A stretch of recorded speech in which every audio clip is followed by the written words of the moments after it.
Kecewa ketika kamu berharap kepada sesuatu yang tidak pantas kamu harapkan. Maka orang yang berharap kepada manusia, dia pasti akan kecewa.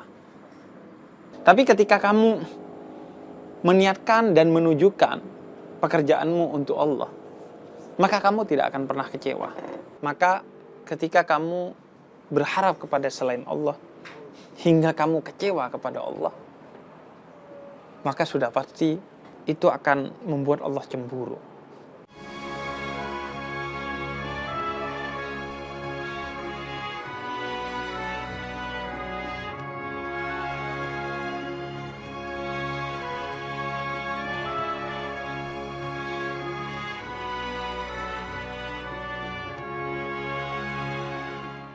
Assalamualaikum warahmatullahi wabarakatuh.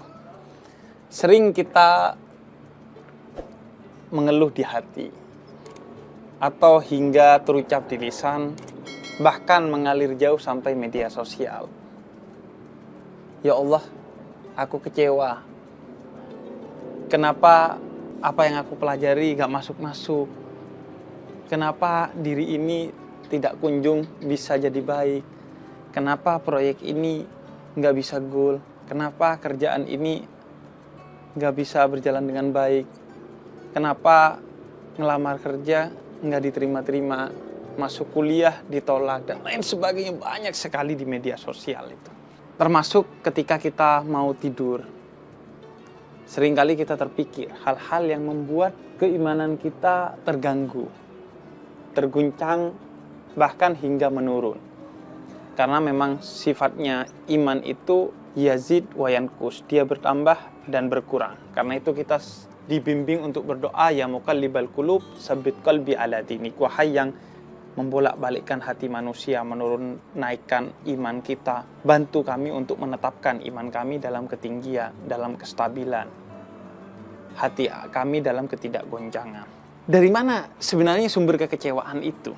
Jika kita membaca sumber-sumber Islam, maka kita akan tahu bahwa orang-orang terdahulu, baik itu orang-orang soleh hingga sahabat Nabi Muhammad SAW, termasuk tentunya Nabi Muhammad dan Allah mengajarkan kepada kita, kamu akan menjadi kecewa ketika kamu berharap kepada sesuatu yang tidak pantas kamu harapkan. Misalnya Sayyidina Ali bin Abi Thalib, beliau berkata, saya ini telah melewati seluruh bentuk ujian dunia dengan segala kepahitannya. Dan yang paling menguji dengan sangat pahit adalah berharap kepada manusia.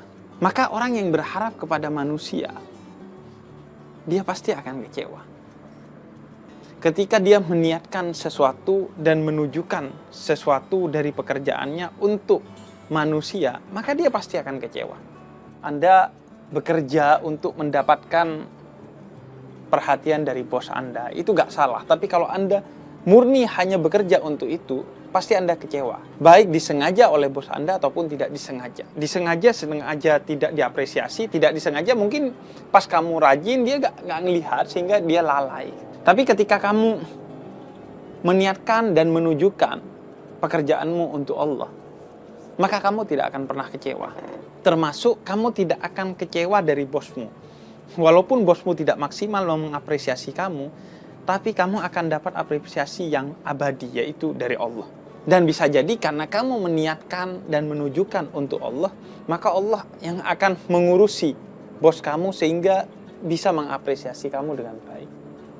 Itulah bedanya antara kerjanya manusia dan kerjanya binatang. Kera itu juga bekerja, kata Buya Hamka. Tapi yang membedakan kerjanya kita manusia adalah kita bekerja sebagai ibadah. Kemudian sumber kekecewaan lain adalah ketika kita menambatkan hati kita kepada dunia. Segala bentuk kecelakaan, kata Nabi, itu adalah hubbud dunya, tertambatnya hati kepada dunia, kemaksiatan. Semua itu bersumber yang paling utama adalah dari menomorsatukan dunia. Ketika kita berharap kita dapat keadilan di dunia, Ketika kita berharap orang yang buruk kepada kita terbalas di dunia. Ketika kita berharap hasil ibadah kita dibayar kontan di dunia. Intinya segala harapan-harapan yang sifatnya duniawi, maka dia akan mendidik kamu menjadi pribadi yang sekuler, yang kemudian fokus kepada dunia dan pasti abai kepada akhirat. Karena orang yang fokus kepada dunia, maka dia akan abai kepada akhirat. Begitulah sifatnya. Tapi siapa yang fokus kepada akhirat, maka dunia akan berada di genggamannya.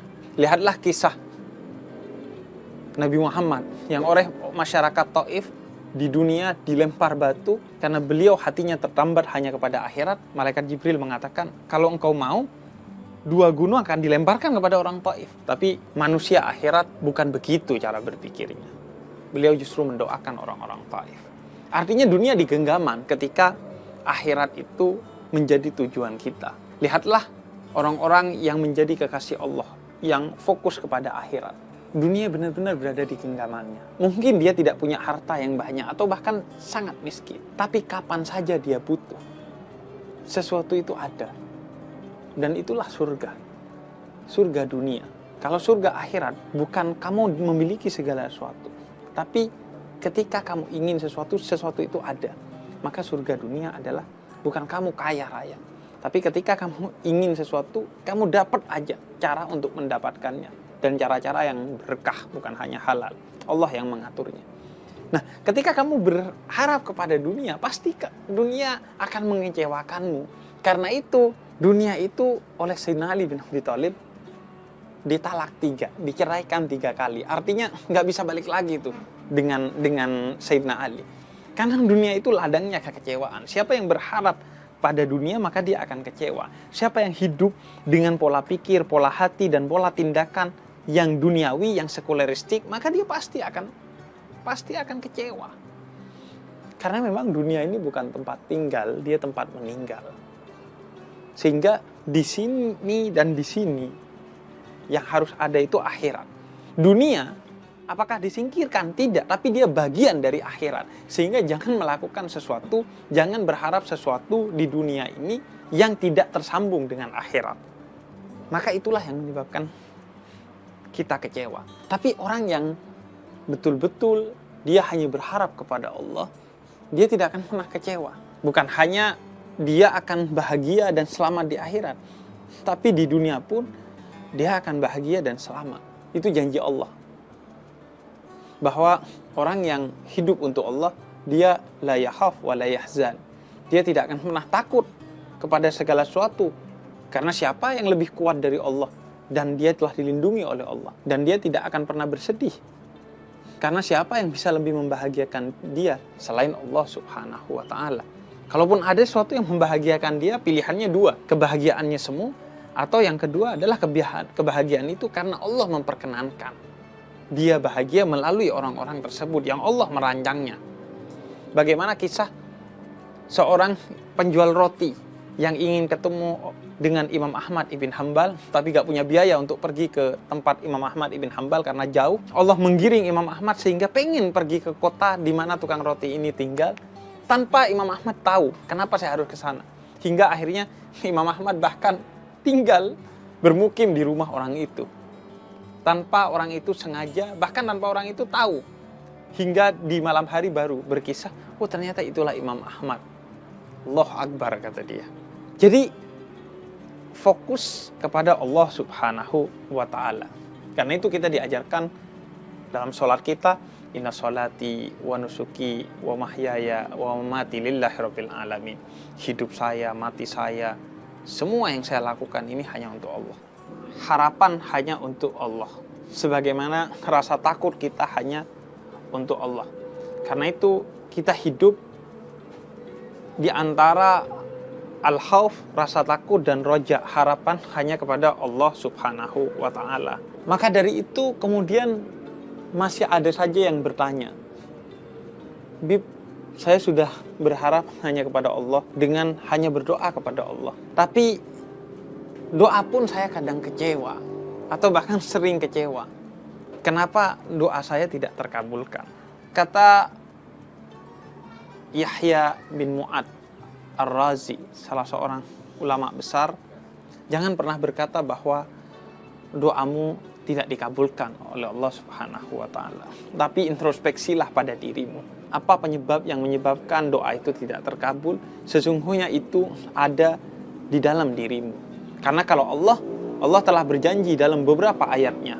Misalnya Allah katakan ud'uni astajib lakum. Berdoalah kepada aku, maka pasti niscaya aku kabulkan. Bahkan dalam ayat yang lain Allah katakan wa idza sa'alaka ibadi anni fa inni qarib ujibud da'watad da'i idza da'ani. Saya ini dekat dengan kamu, kata Allah. Maka saya akan menjawab semua keluh kesah, kekecewaan, harapan dan doamu. Tapi yang sering menjauh adalah kita. Misalnya pernah seorang tukang cukur sedang mencukur, kemudian dia katakan Tuhan itu gak ada. Kenapa? Buktinya di luar sana banyak orang yang dikecewakan oleh Tuhan, padahal dia hamba Tuhan. Mereka terkena bencana, kehausan, kelaparan, sakit dan lain sebagainya. Orang yang dicukur ini diam.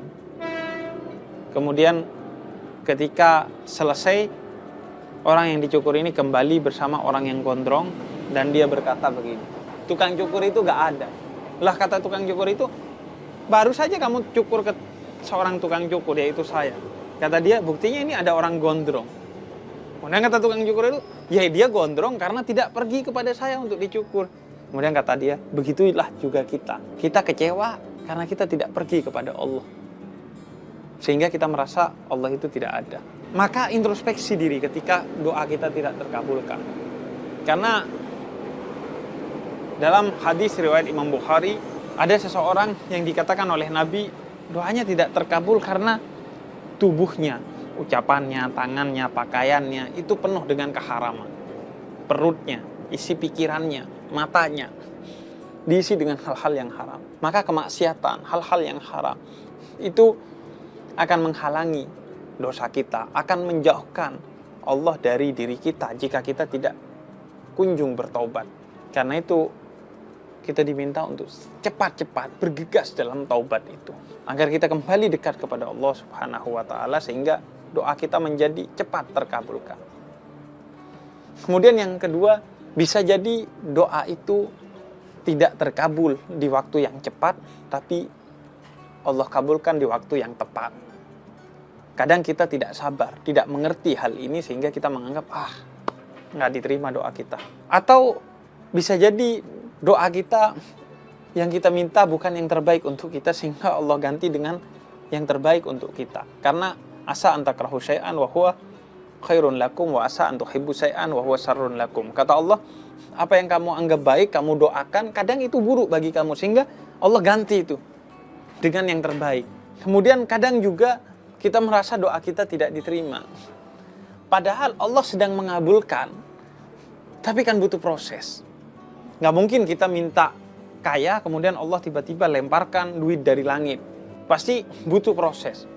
Nah, ketika Allah mendidik kita untuk menjadi pekerja yang keras, pekerja yang cerdas agar bisa kaya, di awal-awal atau di tengah jalan kita merasa, saya minta kaya kok malah dikasih kesibukan yang melelahkan begini. Kita tidak paham bahwa Allah sedang mengarahkan kita kepada doa kita. Alhasil banyak sekali hal-hal yang kita anggap Allah tidak mengabulkan dari doa kita, padahal kita yang menghalangi diri kita sendiri dari doa kita. Kita tidak konsisten. Doa kita hanya di lisan atau bahkan hanya di media sosial, nggak dilanjutkan ke tindakan untuk memberi jalan bagi Allah menuntaskan, mengabulkan doa tersebut. Sehingga ya ini kita kecewa. Dan ketika Anda sudah kecewa kepada Allah, maka itu tindakan yang sangat tidak masuk akal. Bayangkan kalau Anda sudah kecewa kepada Allah dan Anda tidak merasa kesalahan itu ada pada diri Anda sehingga Anda introspeksi diri, maka lalu Anda mau kemana? Nggak ada tempat lagi bagi Anda. Sehingga orang yang kecewa kepada Allah, maka dia telah membunuh dirinya sebelum dia mati. Dia akan kehilangan harapan. Jangankan untuk kecewa, untuk Anda bahagia saja dengan selain Allah, Anda pasti tidak akan menemukan kepuasan dalam kebahagiaan itu. Lihatlah orang-orang yang sekuler atau bahkan ateis itu. Dia punya duit, punya segalanya. Dia mencari kebahagiaan, pergi ke satu tempat, ke tempat lain, dari gunung ke pantai, air terjun, ini dan itu dia tempati, tapi dia tidak kunjung mendapatkan kebahagiaan yang utuh, yang sempurna. Karena travelingnya itu bersifat duniawi, bukan ukhrawi. Sedangkan kita dididik untuk traveling secara ukhrawi. Pergi ke tempat-tempat indah untuk kemudian mentadaburi, merenungkan kebesaran Allah dan keindahan ciptaannya di sana. Sehingga kita bahagia sampai meresap ke hati, bukan hanya sampai di mata atau sekedar di pikiran. Dan salah satu yang paling berbahaya adalah karena sifat Allah itu al-ghayyur, yaitu maha pecemburu. Maka ketika kamu berharap kepada selain Allah, hingga kamu kecewa kepada Allah, maka sudah pasti itu akan membuat Allah cemburu. Kenapa kamu berharap kepada selainku?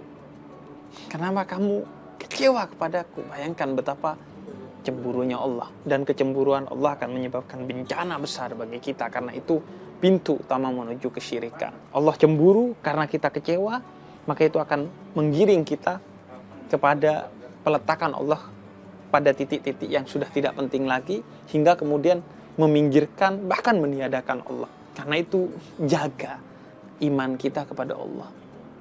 Bukan hanya saat senang, tapi saat susah. Bukan hanya dalam kondisi tertentu, tapi dalam semua kondisi. Jangan sampai Allah cemburu karena kita kecewa kepada Dia. Karena Allah katakan dalam Al-Quran, Wallahu khairul hafidin wa huwa arhamur rahimin. Allah maha menjaga semua hambanya, bukan hanya manusia, dengan penjagaan yang penuh cinta, melebihi kecintaan manusia atau siapapun kepada dirinya sendiri. Yakinilah itu, sehingga ketika kamu mau kecewa kepada Allah, kamu akan dididik untuk muhasabah diri, introspeksi diri. Dan dari sana kamu akan menemukan di mana titik-titik kekecewaan itu yang menjadi sebabnya, yang sejatinya, bukan yang halusinasi dengan kecewa kepada Allah. Dan akhirnya kamu akan memperbaiki diri, dan Allah akan bantu kamu memperbaiki diri, sehingga kamu akan tuntas dengan kekecewaan itu. Karena itu, kata Jalaluddin Rumi, matilah kamu sebelum kamu dimatikan, dan kemudian hiduplah untuk kedua kalinya. Artinya matilah kamu, matikan nafsumu yang menyebabkan kamu kecewa kepada Allah, berpikir yang tidak-tidak dengan Allah. Kemudian hiduplah kembali dalam kehidupan kedua, masih di dunia ini bersama Allah Subhanahu wa Ta'ala.